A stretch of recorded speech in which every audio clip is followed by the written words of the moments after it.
मला तर वाटतं उपोषण बाद झालं आता। उपोषण करून उपाशी राहून काही होणार नाही की पाटलांनी आता स्वतःचं रक्त न आटवता म्हणून मग परत एकदा मुंबईला जर गेलं तर सरकार काहीतरी निर्णय घेईल अशी आशा म्हणून यावेळेसही सोपं नाही। अवघड तर सगळंच आहे, आता आरक्षणही भेटत नाही हे बी सोपं नाही। पाटलांनी आता उपोषणात बसायला नाही पाहिजे व सत्ता काबीज करून लढताना सगळे 18 पगड जाती समाज सोबत घेऊन लढायला पाहिजे। मला तर वाटतं उपोषण बाद झालं आता। उपोषण करून उपाशी राहून काही होणार नाही। आता खाऊन त्यांचे उमेदवार पाडायचे पण आणि आपले निवडून पण आणायचे, माझी तर ही भावना आहे आता। कारण की बरेचसे आम्ही तर 13 तारखेला संभाजीनगरच्या निर्णयावर ठाम होतो, त्या दिवशी सांगताय त्या दिवशी पाटील काहीतरी विषय घेतील, पाटलांनी 20 तारखेपर्यंत, पण तरी पण पाटील जे सांगतील ते करू। जर आपण पाहिलं तर मागच्या 10 महिन्यापासून उपोषण चालू आहे, अल्टिमेटम देणं चालू आहे, पण ठोस निर्णय होत नाही। मग आता या 20 तारखेपर्यंत सरकार घेईल का काही? नाही, सरकार काहीच नाही करू शकत। पाटीलच कारण, ते फक्त पाटीलच कारण की सरकारने आतापर्यंत आपल्याला बरेचसे आश्वासन देऊन फसवलेलं आहे। आता काहीच करू शकत नाही सरकार, पाहून आपली अपेक्षा संपली। आता जे करायचं ते पाटीलच। 288 उमेदवार दिले तर प्रश्न सुटेल का? हो, नक्की सुटेल, कारण की सर्वोपरी निर्णय पाटलाकडेच असेल आणि पाटीलच सर्व काही त्यांना सांगणार, त्याच्यामार्फत सगळं काही होईल। पाटलांनी सरकारचं नाक दाबायला पाहिजेत। गावठी भाषेत सांगायचं म्हणलं आपल्या जसं आपण मुंबईला गेल्यानंतर सरकार ध्यानावर आलं होतं, कमीत कमी पाटलाच्या स्टेजपर्यंत तरी आलं होतं आणि तिथं आपल्याला त्यांनी खोटे आश्वासन दिलं, हे भाग वेगळा।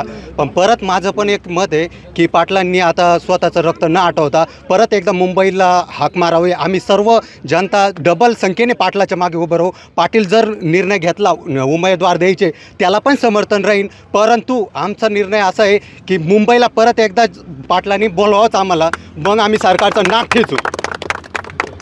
एकदा मुंबई असं का वाटतं बरं? कारण की सरकारला त्यावेळेस जाग आली होती, परत एकदा मुंबईला गेल्यामुळं पण आम्हाला त्यावेळेस कळालं नाही की सरकार धोका देईल, पण आता ह्यावेळेस आम्ही सुधरून जाऊ, म्हणजे सरकारला धोका द्यायचं परत विचारच करायला नाही पाहिजेत। म्हणून मग परत एकदा मुंबईला जर गेलं तर सरकार काहीतरी निर्णय घेईल अशी आशा म्हणून परत एकदा एक चान्स म्हणून मुंबईला परत पाटलाने हाक मारावी। खूप सारा समाज सोबत होता, आधीच्या वेळेस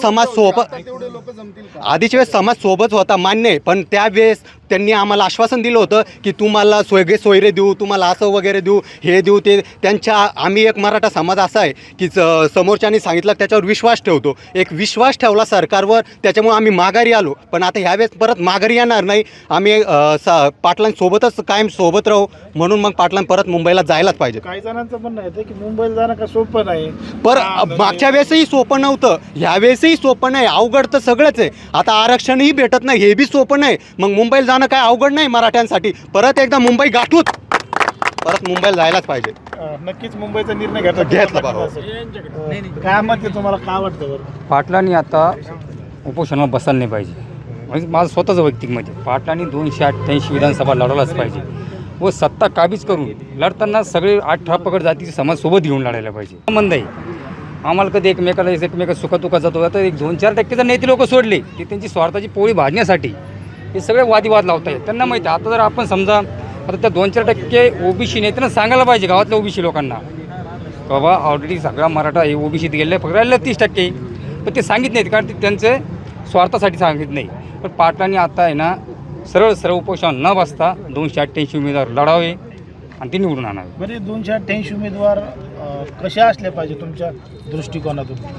त्यांना कायद्याचं ज्ञान पाहिजे, सुशिक्षित पाहिजे, तज्ज्ञ पाहिजे, प्लसमध्ये टोटल समाजाचे पाहिजे, टोटल 18 पगड समाजाचे उमेदवार पाहिजे। पाटील जे देतील आणि पाटील जे देणार आहे ते टोटल एक अभ्यास करूनच देणार आहे। पाटील म्हणजे असं काय छाटछूट माणूस नाही, पाटील म्हणजे लय मोठी व्यक्तिमत्व, त्यांनी सगळ्याच्या मनातलं काय आहे काय नाही ते सुज्ञ माणसं देणार आहे। पाटील जे देणार ते योग्यच माणसं देणार आहे। पाटलांनी फक्त 288 उमेदवार द्यावे आणि सत्ता काबीज करावी, त्याच्याशिवाय तरच प्रश्न सुटणार नाही। जरांगे पाटलांनी आता उपोषण तुर्तास तरी स्थगित करून 288ची तयारी करावी। कारण काय झालं, आपण 10 महिन्यापासून त्यांच्याकडे मागणी मागतोय, ते आपल्याला आश्वासन देते आहे, 1 महिन्याची देते आहे, 2 महिन्याची देते आहे, त्याच्यामध्ये त्यांनी काहीच असं पाऊल उचललेलं नाही। थोड्याफार प्रमाणामध्ये त्याचा झाला।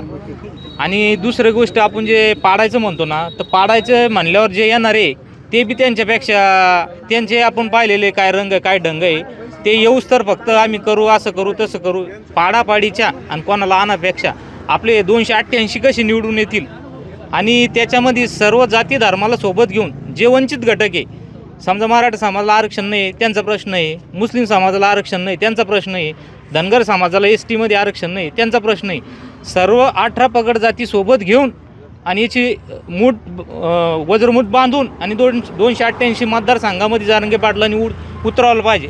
आणि हे जे आत्ताचे प्रस्थापित पक्ष आहे, जनतेचा यांच्यावर अजिबात विश्वास राहिलेला नाही. कारण की हा तिकडं पळाला, तो फुटला, तो पक्ष आला, हा घेतला. लोकांच्या जरांगे पाटीलकडं बघण्याचा दृष्टिकोन असा झाला, फक्त मराठा समाजाचाच नाही इतर समाजाचा पण असा दृष्टिकोन झाला का हा माणूस न मॅनेज होणारा आणि जो शब्द दिलेला आहे त्या शब्दावर ठाम. त्यामुळं ज्यावेळेस 288 लढवण्याची वेळ येईल, फक्त त्याच्यामध्ये फक्त मराठा आरक्षण राहील का, तर नाही.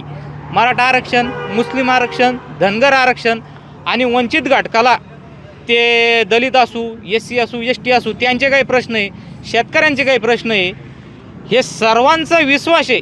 आज जरी आपण म्हणतो मराठा समाजाचे जरांगे पाटील आहे, तर तसं नाही. आज एक राज्याची जनता ही जरांगे पाटलाकडे एक आश्वासक चेहरा आणि एक भरोशाचे व्यक्तिमत्व म्हणून बघताय. त्यामुळं जरांगे पाटील जर याच्यावर उतरले तर सर्व जाती धर्म त्यांना सोबत देतील, साथ देतील आणि त्यांच्या मराठा समाजाच्या बरोबर इतर समाजाचा बी उत्कर्ष होतील. त्यामुळं 288 लढवणं हे जरांगे पाटलांनी निर्णय घ्यावा.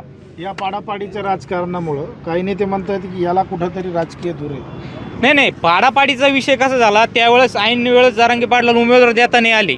मग कमीत कमी मराठा समाजाची ताकद काय, मराठा समाज करू काय शकतो हे तर BJP असो किंवा महायुती सरकार असो त्यांना कळालंच आहे. ही जे मतदान आहे, एकत्र येणारी ही कला ही जी अवगत केली ना, त्यामुळं प्रस्थापित आणि प्रस्थापित आणि महाविकास आघाडी या दोघाला बी कळालं का समाजाची ताकद काय, हे पाडू बी शकता आणि आणू पण शकता. कुठंतरी हा सरकारला इशारा होता. नाही, सरकारला इशारा आहे. सरकारच्या बरोबर महाविकास आघाडी यांना सुद्धा इशारा आहे. सत्ताधारी आणि विरोधकांना. हा, सत्ताधारी आणि विरोधक दोघांना सुद्धा इशारा आहे.